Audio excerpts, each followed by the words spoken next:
I want to share something. I sat there this morning and got into this thought about how many times, you ever done this? We've all done this.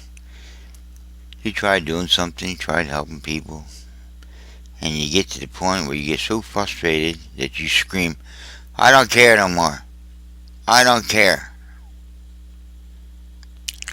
And it's alright to come to that point where you don't care no more. Unbeknown to us many times, when the Lord loves, He's frustrating. He'll bring us to the point where we scream out, I don't care no more. Then we scream sometimes, though, God, don't you care? We're like the disciples in the boat. When Jesus is asleep in the boat, as a big storm comes up, rocking the boat, they're ready to sink, and they're waking him up saying, Lord, don't you care that we perish? He says, oh, you little faith. He just simply says, peace be still. And the sea's calm. And I'm sure he went back and laid back down and went back to sleep.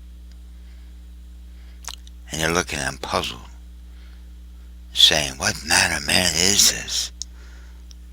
Well, from what I've written about, what the Lord has shared with me, he is the second Adam, unfallen.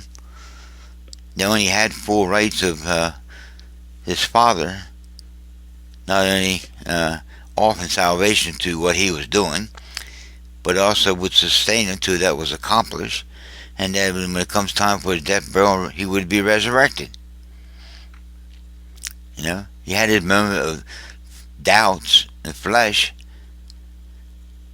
He got to points at times when he said in essence this word, now, how long do I have to be with you, faithless generation?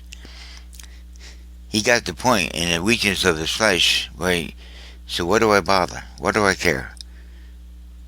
I preach and teach, and all these people to do sit there sound asleep. Here he is, the day of his, prior to their taking him in the garden, and instead of praying with him, they're sleeping. The time when they should have been more awake than any other time in their walk with him, they were asleep. So it's alright to not care, as long as we see what Scripture says. Cast your cares upon him. He cares for you. So he has to bring you to that point. Now, you just don't willingly do that. We're all performance oriented from birth. To perform. You get it from the secular world and you get it from the religious world. Don't you care? You got to do something about it. Have I told you it's already been done? If you would take that yoke upon you and learn as he learned, he's found rest for your weary soul. And you'll find out that God does care. Now it takes time. You see God working in the life of an individual, you think he's moving too slow. You know what he has to do to undo what's been done to most of us? Look at your own life.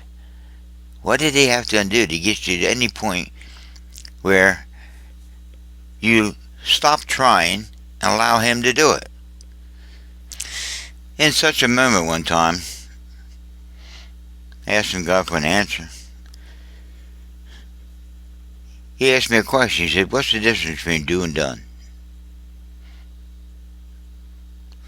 So I said, well, if you're doing it, it ain't been done yet.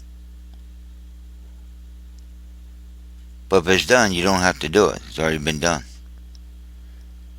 He said, what's the difference in the spelling of the two words? I said, to do is spelled D-O, and done is D-O-N-E. He said, well, then it's not your ego when it's done. I said, God, I see that. You'll do it. It's not my ego. It's always ego. Pride. Too proud to admit that apart from him I can do nothing. But through him, what he's already done, his finished work before the foundation of the world, if I would simply take that yoke of understanding upon me, my burden would become light. I find rest for my soul. I don't have to worry about myself, about others. You care. Now I care. But in and of myself, I'm not sufficient to evaluate. In and of myself, I can do nothing. But through you, and my waiting to my spirit, I'll discover what you always knew, that has been done. And that particular problem or that person I'm concerned about gets taken care of in the process of time. No wonder it says we wait to the Spirit for righteousness to come. God's not only got to undo your self-efforts to save yourself and others, but He also has to undo the performance in the others that are interfering with what He's already done. It's hard to let it go. We've been taught to do otherwise. So that's just a thought for today. What is it, 5 minutes? Maybe that's it. Maybe I'll just put these little short excerpts out like that. So it's something to take a look at your life today. The Lord told me that. Maybe sharing that with you today. So God bless you.